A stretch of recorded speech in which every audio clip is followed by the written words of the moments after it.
Hi everyone, কেমন আছো সকলে? আশা করি তোমরা সকলে ভালো। আমিও বেশ দিব্যি আছি। আজ শনিবার, ঘড়িতে বাজছে সকাল 9:30। ভিডিওটা শুরু করতে একটু দেরি হয়ে গেল। আজকের ভিডিওটা তাহলে এখান থেকে শুরু করা যাক। এখন যেহেতু চলছে শ্রাবণ মাস, আর শ্রাবণ মাস মানেই কর্তামশাই যেহেতু যায় বাঁকের দোকানে কাজে প্রত্যেক শনি রবিবারই, আঁকা করে সেটা ভিডিওতে যারা আমার পুরনো ভিউয়ার্স তারা জানোই ও শ্রাবণ মাসে বাঁকের দোকানে কাজ করে। তো সকালবেলা উঠেই ও চান টান করে চাটা খেয়ে চলে গেছে বাঁকের দোকানে। ওকে রেডি করে পাঠিয়ে দিয়েছি। এবার ও সেই দুপুরে মানে ফাঁকা টাইম পেলে খেতে আসবে, না হলে সে হয়তো রাতে আসবে। তো এখন চলো সারাটা দিন ছেলেকে নিয়ে সারাদিন কি করব না করব সব তোমাদের সঙ্গে শেয়ার করব। দেখো আজকে ওয়েদারটা এমনই, একবার মনে হচ্ছে বিছানার চাদর জামা কাপড় অনেকগুলো পড়েছে কাচাকুচি ভেজানোর, একবার করে ভাবছি কাচাকুচি ভেজাবো, একবার ভাবছি ভেজাবো না ওয়েদারের জন্য। কিন্তু অনেকগুলো কাচাকুচি জমে গেছে, তাই ভাবছি বিছানার চাদরটা পাল্টে নিই। বিছানার চাদর তো শুকোতে বেশিক্ষণ লাগবে না, আর এটা ওই সুতির চাদর নয়, ওই সিনথেটিক টাইপ, তাড়াতাড়ি শুকিয়ে যাবে। তো চলো বিছানাটা গুছিয়ে নিই, চাদর ফাদর পাল্টে নিই, আর ওগুলো আজকে একটুখানি ভিজিয়ে দিই, কিছুটা কাচাকুচি করবো। এই দেখো এক চুটকিতে বিছানাটা সুন্দর করে গুছিয়ে নিলাম, কি সুন্দর লাগছে বিছানাটা। এরপর বিছানা গুছিয়ে চলে এসেছি কাচাকুচি ভেজাতে। আর আমার জানো আগা করে ওই একটা দুটো করে জামা কাপড় ভেজাতে একদম ভাল লাগে না। মনে হয় একসঙ্গে অনেকগুলো জামা কাপড় পরবে, এক গামলা করে ভিজিয়ে দেবো, সব কেচেও দেবো, শুকিয়েও যাবে, ওটাই আমার ভালো লাগে। খুচখুচ করে কাচাকুচি করতে ইচ্ছা করে না, তাই একবারে অনেক জামা কাপড় একসঙ্গে ভিজিয়ে দিলাম। ভিজিয়ে দিয়ে রান্নাঘরে চলে এসে আগে ওই ভাত বসিয়ে দিলাম। আর আমি তো ভাত বসাই বৃষ্টির জল দিয়ে ভাতটা চাপিয়ে দিলাম। ভাতটা বেশ পরিষ্কার সাদা হবে। আর বাবুর জন্য একটুখানি আলু সিদ্ধ দিয়ে দিলাম। আর এদিকে রান্না আজকে সেরকম কিছুই নেই আমার, কালকে রান্না করেছিলাম যা সবই রয়ে গেছে। রাতে ও তো দোকানে গিয়েছিল, রাতের দিকেও দোকানেই খাওয়া দাওয়া করে নিয়েছে, আর আমিও সেরকম কিছু খাইনি। তাই সোয়াবিনের তরকারি করেছিলাম কাল, সেটাই রয়ে গেছে, সেটা একটু ঝোল বাড়িয়ে গরম করে নিলাম। আর কালকে একটু পুঁই শাকের তরকারি করেছিলাম বেশ নানান রকম সবজি দিয়ে, ওটাও খেতে সুন্দর হয়েছিল, ওটাও বেশ ভালো করে গরম করে নিলাম। তাই রান্নাবান্না আজকে কিছুই নেই। এদিকে খিদে পেয়ে গিয়েছিলো খুব জোর, একটুখানি চা গরম করে নিয়ে বসলাম, আর সাথে একটুখানি শুকনো মুড়ি নিয়ে নিলাম। শুকনো মুড়ি দিয়ে চা খেতে না বেশ ভালোই লাগে। কে খাও আমার মতো চা দিয়ে শুকনো মুড়ি খেতে, কিন্তু খুবই ভালো লাগে ওটা। তুমি আমার কে হো? জোরে বলো। ও আমার বেবি হয়, বেবি। এরকম করে বসবে, আচ্ছা। আর আমি তোমার কে হই? আমি কে? আমিও তোমার বেবি। একবার আই লাভ ইউ বলো। I love you. এখন তুমি কি খাবে? আপেল খাবে? কে দিয়েছে আপেল? কে দিয়েছে? না, কে দিয়েছে আপেল? না, এইটা দেয়নি।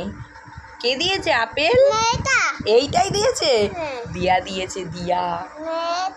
আচ্ছা, এইটাই দিয়েছে। তাহলে তোমাকে আপেল কেটে দিই, চলো। আমি ওর জন্য এদিকে রান্নাঘরে আপেলটা কাটতে গেছি, সেই কয়েক সেকেন্ডের মধ্যে ও বাইরে এসে কি করছে দেখো। যে গামলাটায় সব জামা কাপড় ভিজিয়েছি ওর মধ্যে উঠেও ধেই ধেই করে নাচছে। আমি নিজেই মাঝে মধ্যে ওকে বলি, বাবু উঠে একটুখানি মারিয়ে দে তো, নোংরাগুলো ছেড়ে যাবে। বেশ দেখছি দিব্যি বাইরের দিকে ঝিরঝির করে বৃষ্টি পড়ছে, আর ও ওদিকে ওটার মধ্যে নেচে যাচ্ছে।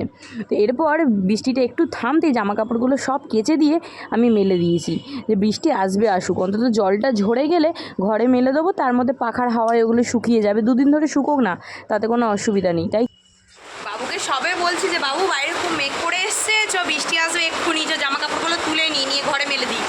বলতে বলতে ঘাট থেকে নামতে নামতে চলে এসছে। ওই দেখো তেড়ে বৃষ্টি হচ্ছে, বোঝা যাচ্ছে? হ্যাঁ, খুব তেড়ে বৃষ্টি এসে গেছে। এসে গিয়ে ভিজে গেলাম জামা কাপড় তুলতে তুলতে। যাই হোক, জামা কাপড়ের জলগুলো অন্তত ঝরে গেছে, এবার ঘরে দিয়ে দিই, ঘরেই সব শুকিয়ে যাবে। না, সব জামা কাপড় এই যে বারান্দায় এক ভর্তি করে মেলে দিয়েছি, ঘরের দড়িতে দিয়েছি, খাটের গায়ে দিয়েছি, আলনার মধ্যে মেলে দিয়েছি। ওই ঘরে ডাঁই হয়ে নোংরা জামা কাপড় পরে থাকার থেকে আমার মনে হয় কেচে দিয়ে দুদিন ধরে শুকোক, তাতেও শান্তি। ঘড়িতে বাজে এখন ওই 1:15 মতো, মোটামুটি 12টা 10-15 নাগাদ ছেলেটাকে চান টান করিয়ে দিয়েছিলাম। দিয়ে এবার ও চান করে ও খেলা করছে, জামা কাপড় পরিয়ে সাজিয়ে গুছিয়ে দিয়েছি। দিয়ে এবার ও খেলা করছে দেখে আমি একটুখানি শুয়েছিলাম, আর শুয়ে থাকতে থাকতে না ঘুম এসে গেছে। ঘরে কোনো কাজ বাজ নেই তো ভালোও লাগছিল না, শুয়ে থাকতে থাকতে চোখ লেগে গেছে। একবার করে উঠছি, দেখছি ছেলে খেলা করছে, এই আওয়াজ হলো, এই কী করছিস রে, ওই করছিস রে, এই করছি, মানে শুয়ে থাকতে পারছি না। ও বদমাইশি করে যাচ্ছে, তো আমার ঘাড়ের ওপর উঠছে, পিঠের ওপর উঠছে, তো করতে করতে চোখ লেগে গেছে। এবার এই এখন 1টা নাগাদ চোখটা খুলেছি, দেখছি ঘুমিয়ে পড়েছিলাম আমি। তো উঠে দেখি ও বাবা, এই দেখো কাণ্ড। আমার পাশে শুয়ে ও কখন ঘুমিয়ে গেছে।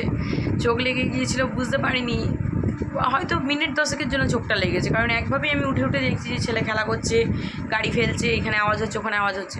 চোখ খুলে দেখে উনি ব্যাস, উনিও উপকার। ভাত খাওয়া হলো না আর ওনারও।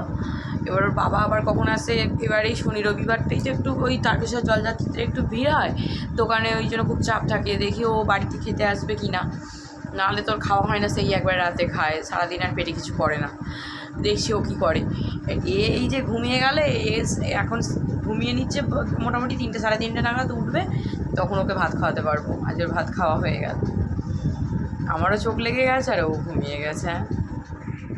এখন ওই 2:30 হবে, এখন বড়মশাই এলো খেতে, দুজনের খাবারটা বেড়ে খেতে বসে গেলাম, কিন্তু আজকে আমার গুন্ডাটাকে ছাড়াই আমাদেরকে খেয়ে নিতে হবে। উনি নাক ডেকে ঘুমাচ্ছেন, আর কি করা যাবে, আমরাই খাই। বাজে ওই 4:30 মতো, এখন ওনার ঘুম ভেঙেছে, সেই 1টা থেকে ঘুমিয়ে 4:30 অবধি। তো উঠেছে দেখে আমি আবার অল্প করে ভাত মেখে নিলাম, ওই সোয়াবিনের তরকারি দিয়ে একটু আলু সিদ্ধ দিয়ে ভাত মেখে নিয়েছি, আর ওই যে বিছানায় বসে আছে দিয়ে টিভিতে কার্টুন চালিয়ে দিয়েছি, দেখতে দেখতে ও দিব্যি খেয়ে নিচ্ছে। আমি বললাম ভাত খাবি, বললো হ্যাঁ খিদু, মানে ঘুম থেকে উঠে এবার খিদে পেয়েছে, এবার ওকে ঝটপট খাইয়ে নিই। ছেলেকে খাওয়ানো হলো, হয়েছে সকাল থেকে যত চায়ের বাসন থেকে শুরু করে যত বাসন পড়েছিল সবাই এখন গিয়ে সব মাজলাম, জল তুললাম, তুলে নিজেকে একটু ফ্রেশ করলাম, করে এখন বসেছি কী নিয়ে জানো, এই দেখো আমরা মাখা। কালকে তো কাসুন্দি ছিল না, আজকে এবার ওর বাবা কাসুন্দি কিনে এনে দিয়েছে, ব্যাস আর পাইকে আমায় লঙ্কা গুঁড়ো নুন কাসুন্দি দিয়ে জমিয়ে আমরা মাখা খাচ্ছি, যা খেতে হয়েছে না। শুধু আমি একা না কিন্তু, এই যে এই দেখো এই এত টক আমরা মাখা খাচ্ছে, ওর কোনো রিয়াকশান নেই, দিব্যি খেয়ে যাচ্ছে। ও এত এইসব মাখা খাওয়ার পোকা না, মানে কি বলবো, দিব্যি খাচ্ছে বসে বসে। চলে এলাম রাতে রান্না বান্না করতে, ভাবলাম যে শুধু শুধু বসে সময় কেন নষ্ট করব, রাতে রান্নাটা করে নিই। এরই মধ্যে উনি আবার ফোন করে বলেন কি যে আজ রাতটা আমাকে দোকানেই থাকতে হবে, তো সেই জন্য রাতের খাবারটা আমি কৌটো করে প্যাক করে নিয়ে চলে আসবো, দোকানেই খেয়ে নেবো। তাই অগত্যা কী করব, বিট কুড়ে রেখেছিলাম, বিট কুড়ে বিট আর আলু দিয়ে তরকারি করলাম, আর আগের দিন তো বিটের রস দিয়ে পরোটা করেছিলাম, আজ তাই বিটের রস দিয়ে রুটি করলাম। এই হলো রাতের ডিনার। রাত্রির বাজে এখন ওই 10:30 মতো। ও এলো, ঝড়ের গতিতে এলো, আর আমাকে খালি বললো টিফিনটা তুমি প্যাক করে দাও, আমি নিয়ে চলে যাই, আমি দোকানে গিয়ে খাবো। ঝড়ের গতিতে এলো, খাবার দাবার প্যাক করে দিলাম, নিয়ে চলে গেল। ওই কালকে সকালে আবার 1-1.5 ঘন্টার জন্য আসবে, এসে ফ্রেশ হয়ে আবার সারাদিনের জন্য চলে যাবে। এই 2 দিন ঝড় যায় ওর উপর দিয়ে।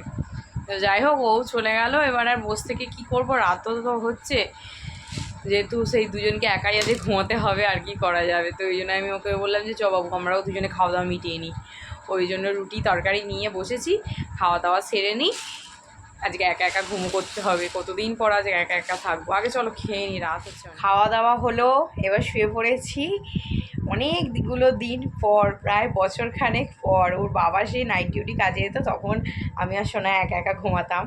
আর কতদিন তো একা একা ঘুমাই না, কীরকম ভয় ভয় লাগছে, একা একা ঘুমাবো, যে তাই জন্য লাইটটা নেবাই না। ওর বাবা থাকলে জিরো জলে তবু ভয়টা করে না, পাশেই তোর বাবা থাকে, তো ওর বাবা নেই বলে আমি আর ভাবলাম যে থাক, আর আলো নেবাবো না, আলো জ্বেলেই ঘুমাতে হবে আমার, আলো নেবালেই ভয় করবে আমার। তো চলো এখন ঘুমিয়ে পড়ি, আবার দেখা হবে নতুন কোনো ভ্লগে। আজকের ভিডিওটা তাহলে এইটুকুনি, টাটা।